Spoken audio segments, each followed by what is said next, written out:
Hello दोस्तों, आज हम आपके सामने उपस्थित हुए हैं बिहार विद्यालय परीक्षा समिति द्वारा जारी किया गया हिंदी का सैंपल पेपर, जिसमें आज हम 50 ऑब्जेक्टिव करेंगे। तो बिना देरी किए चलिए क्वेश्चन शुरू करते हैं।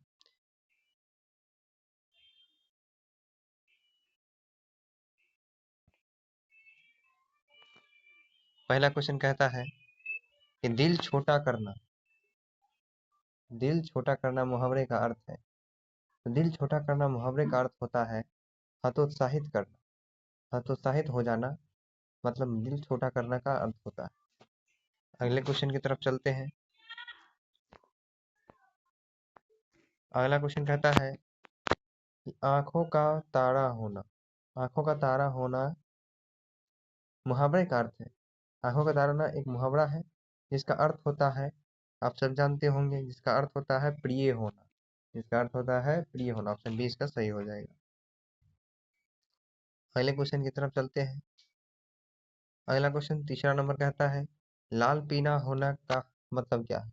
लाल पीला होना मुहावरे का अर्थ क्या है। लाल पीला होना मुहावरे का अर्थ होता है क्रोध करना। इसका सही आंसर हो जाएगा सी। अगले क्वेश्चन की तरफ चलते हैं। अगला क्वेश्चन कहता है कि गोद में सोने वाला के लिए एक शब्द क्या है। जो गोद में सोता है उसके लिए एक शब्द क्या है। तो गोद में सोने वाला के लिए एक शब्द है गोदावरी। सही आंसर ऑप्शन ए हो जाएगा। अगले क्वेश्चन की तरफ चलते हैं। अगला क्वेश्चन कहता है पांचवा नंबर शिक्षा शब्द है। शिक्षा कौन सा शब्द है। तो शिक्षा आपका स्त्रीलिंग शब्द है। आगे की ओर बढ़ते हैं अगला क्वेश्चन की तरफ। छठा नंबर क्वेश्चन कहता है कि सभा शब्द क्या है। सभा शब्द आपका स्त्रीलिंग है। अगला क्वेश्चन सातवां नंबर कहता है परीक्षा शब्द क्या है। परीक्षा भी दोस्तों आपका स्त्रीलिंग शब्द है। आगे की तरफ बढ़ते हैं। आठवां नंबर कहता है, आठवां नंबर आपका घी क्या है। घी आपका पुल्लिंग शब्द है। घी आपका पुल्लिंग शब्द है। नवां नंबर क्वेश्चन की तरफ बढ़ते हैं। नवां नंबर क्वेश्चन कहता है कि वचन के कितने भेद हैं। वचन के कितने भेद है। वचन आप सब जानते होंगे कि वचन आपका दो भेद है, एक वचन और बहुवचन। इसका सही आंसर सी हो जाएगा। अगले क्वेश्चन की तरफ चलते हैं। 10वां नंबर क्वेश्चन कहता है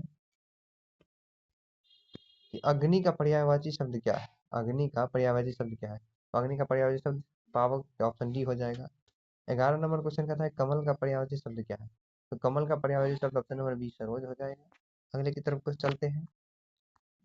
12 नंबर क्वेश्चन कहता है कि जो बहुत बोलता है के लिए एक शब्द क्या है। जो बहुत बोलता है उसके लिए एक शब्द क्या है। तो उसके लिए एक शब्द है वाचाल। 13 नंबर क्वेश्चन कहता है जो पुरुष अभिनय करे यानी जो एक्टिंग करता है उसके लिए शब्द क्या है। अभिनेता। स्त्री होगी तो अभिनेत्री, इसलिए अभिनेता ऑप्शन सी करेक्ट हो जाएगा। 14 नंबर क्वेश्चन की तरफ चलते हैं। कहता है कि जल में रहने वाली सेना को क्या कहते हैं।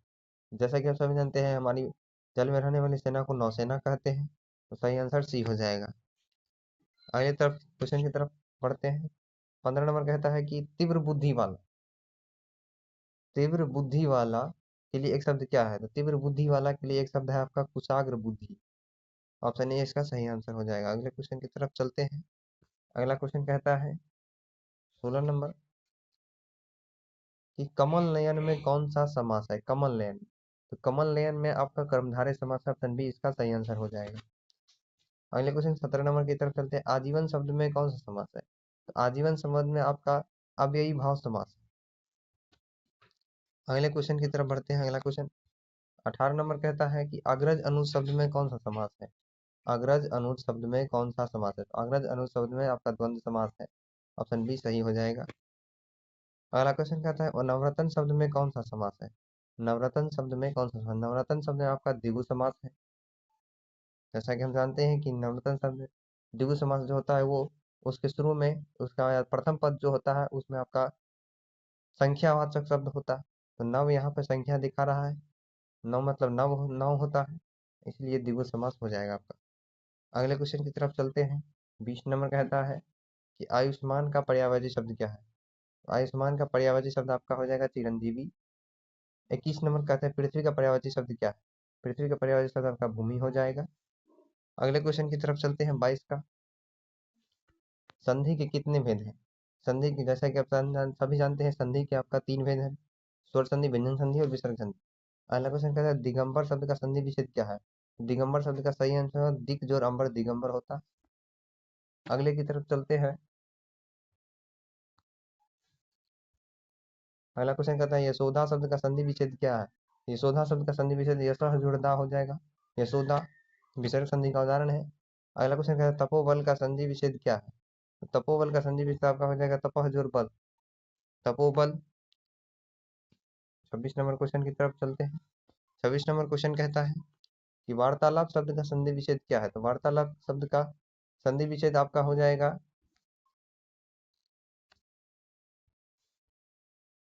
वार्तालाप शब्द का संधि विच्छेद आपका हो जाएगा वार्ता जोर आलाप, वार्तालाप।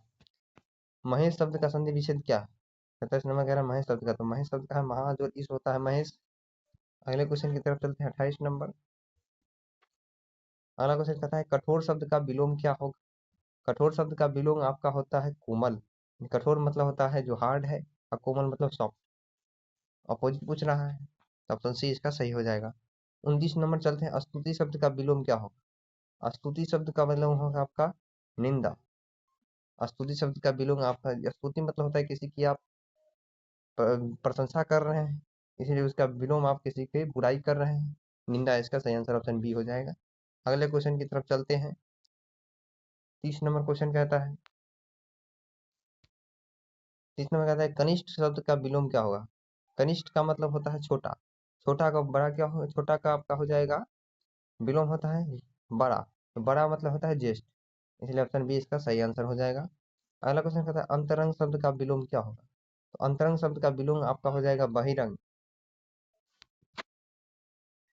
अगले क्वेश्चन की तरफ 32 की तरफ चलते हैं। तिमिर शब्द का विलोम क्या होगा? तो तिमिर शब्द का विलोम हो जाएगा आपका प्रकाश। हैं कृष्ण शब्द का विलोम क्या होगा? तो कृष्ण शब्द का विलोम हो जाएगा आपका शुक्ल। अगले क्वेश्चन की तरफ चलते हैं। 34 नंबर कह रहा है कि विज्ञान शब्द में उपसर्ग क्या है? तो जैसा कि आप जानते हैं विज्ञान शब्द में आपका इसको अलग अलग कीजिएगा तो आपका वी जो ज्ञान होगा तो वी आपका उपसर्ग हो जाएगा। अगला क्वेश्चन कह रहा है कि पुरातन शब्द में उपसर्ग कौन है? पुरातन शब्द में आपका पूरा जो है आपका उपसर्ग है। ऑप्शन सी इसका सही आंसर हो जाएगा, ऑप्शन सी। अगले क्वेश्चन की तरफ 36 नंबर क्वेश्चन की तरफ बढ़ते हैं। 36 नंबर क्वेश्चन की तरफ आप कहता है कि आदि काल शब्द में कौन सा उपसर्ग है? आदि काल में आपका आदि जो है वो उपसर्ग है। अगले क्वेश्चन की ममेरा शब्द में कौन सा प्रत्यय? तो ममेरा शब्द में जो है एरा प्रत्यय है। ऑप्शन ए सही आंसर हो जाएगा। अगले की तरफ 38 की तरफ बढ़ते हैं। 38 नंबर क्वेश्चन कहता है कि पढ़ाई शब्द में प्रत्यय कौन है? तो पढ़ाई में जो है आपका आई प्रत्यय है। पढ़ जो आई होता है पढ़ाई, इसीलिए आई प्रत्यय होता है। दिखावट शब्द में प्रत्यय कौन है? दिखावट शब्द में आपका प्रत्यय है आवट, आवट प्रत्यय है।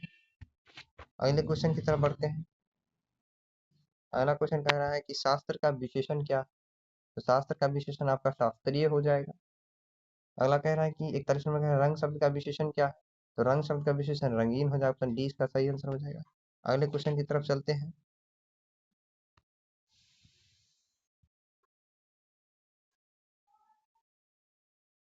अगला क्वेश्चन हो जाएगा 42 नंबर। 42 में कह रहा है कि वेद शब्द का विशेषण क्या है? तो वेद शब्द का विशेषण आपका हो जाएगा वैदिक। अगला कह रहा है आचार्य शब्द में कौन सा संज्ञा? आचार्य शब्द में आपका जातिवाचक संज्ञा है। अगला क्वेश्चन कह रहा है कि चतुराई शब्द में कौन संज्ञा है? तो चतुराई, चतुराई एक भाव है, इसीलिए इसमें भाववाचक संज्ञा हो जाएगा। ऑप्शन सी इसका सही हो जाएगा। अगला क्वेश्चन कह रहा है गुच्छा शब्द में कौन संज्ञा है? गुच्छा, गुच्छा एक किसी भी चीज का गुच्छा यानी कि झुंड होता है, यानी समूहवाचक संज्ञा, इसका सही आंसर ऑप्शन सी हो जाएगा। अगले क्वेश्चन की तरफ चलते हैं। 46 नंबर। 46 कह रहा है कि प वर्ण का उच्चारण स्थान है। प वर्ण का उच्चारण स्थान आपका हो जाएगा ओष्ठ। और अगर है दो वर्ण का उच्चारण स्थान क्या है? तो दो वर्ण का उच्चारण स्थान आपका दंत होता है, यानी कि ये तो वर्ग है, ये आपका तो वर्ग है, और ये आपका प वर्ग है। तो प वर्ग का उच्चारण स्थान आपका होता है, प वर्ग का उच्चारण स्थान आपका होता है ओष्ठ, और तो द वर्ग का होता है यानी तो वर्ग का दंत होता है। इसी प्रकार से अगला क्वेश्चन चलते हैं।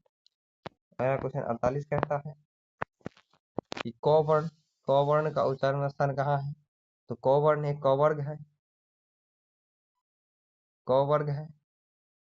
कौबर का उच्चारण स्थान जो है वो आपका कंठ होता है। ऑप्शन डी आपका सही हो जाएगा। अगला क्वेश्चन कहता है कि कारक के कितने भेद होते हैं? तो कारक के 8 भेद होते हैं। अगला क्वेश्चन 50 की तरफ चलते हैं। अगला कह रहा है कि पेड़ से पत्ते गिरते हैं, किस कारक का उदाहरण है? पेड़ से पत्ते गिरना मतलब किसी अलग होने का भाव उत्पन्न हो रहा है, इसीलिए अपादान कारक का हो जाएगा। 51 नंबर का कारक करण कारक का चिन्ह है। करण कारक का चिन्ह हो जाएगा आपका से द्वारा, कर्ता ने कर्म को करण से, इसलिए ऑप्शन बी इसका सही आंसर हो जाएगा। तो आज के लिए इतना ही। आप सभी को अनुरोध है कि अगर आपने हमारे चैनल को सब्सक्राइब नहीं किया है तो सब्सक्राइब जरूर करें। धन्यवाद। अगले एपिसोड में हम 52 से लेकर के 100 तक करेंगे। मिलते हैं नेक्स्ट वीडियो में। धन्यवाद।